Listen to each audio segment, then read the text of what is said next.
Hi, I'm Dr. Rachna Singh, and I am Head of Department of Holistic Medicine and Mental Wellness and a relationship expert at Artemis Hospital. We're going to talk today about how virtual relationships have been and how are we going to maintain these virtual relationships.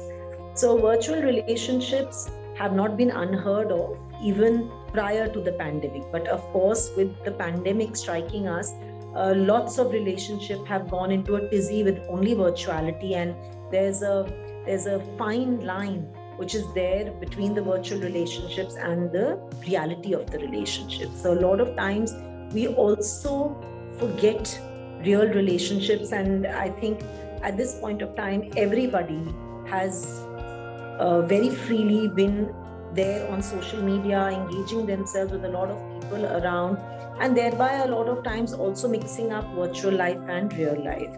So having said that, it's been a tough time for couples, specifically couples who've decided to date in this pandemic.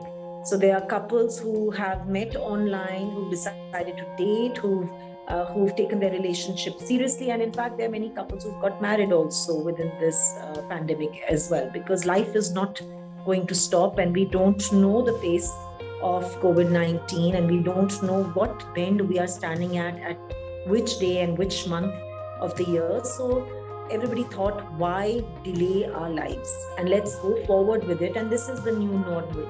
So let's accept it and understand it, and let's change the way we see the relationships also.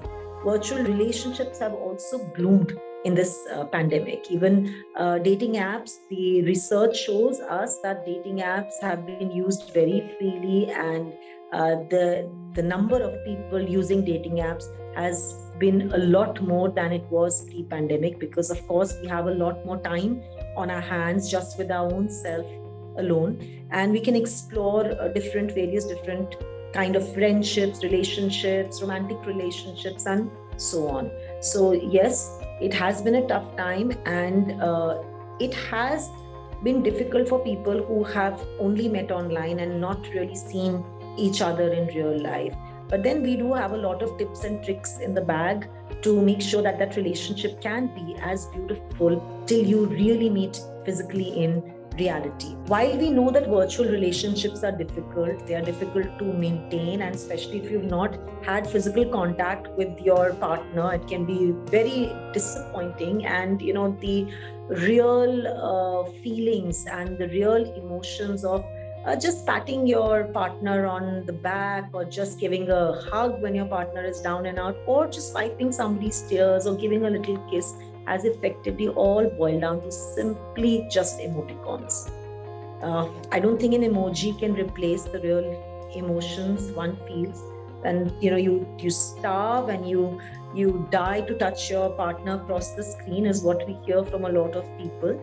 But having said that, we can cross the barriers till we do meet physically properly also. So there are many things one can do. One is that you can make sure that you take out some exclusive time for each other every day. Do a lot of video calls where you see each other doing things. A lot of people have assigned some activities which they do together. They even watch movies together. People cook together. They decide that what are they going to cook today, and even people in different time zones, by the way, have adopted this process, and it's a very joyful thing to be the cooking together, painting together, drawing together, or even, like I said, just simply a beautiful date night together and opening a bottle of champagne. So we have to start finding joys in the little things of life. So this is also the time when we can concentrate exclusively on the partnership that we have, even though it's virtually, and we should be very thankful and grateful that we do have many ways and mediums we can reach out. Video calls are simple. If this was maybe 10 years ago, we wouldn't have had that facility, and even phone calls were so expensive at one point of time. So we should feel grateful that we have everything at the press of a button available. So audio calls, video calls, Zoom calls, and you can include each other in the day-to-day activities. Many people just put their screens on and even sleep with their partner, so it's a very common practice, and that allows the closeness and the intimacy and the bonding to grow together, where you see each other a lot. So, freedom from the anxiety and the worry of a long distance relationship can literally be reduced at the press of a button.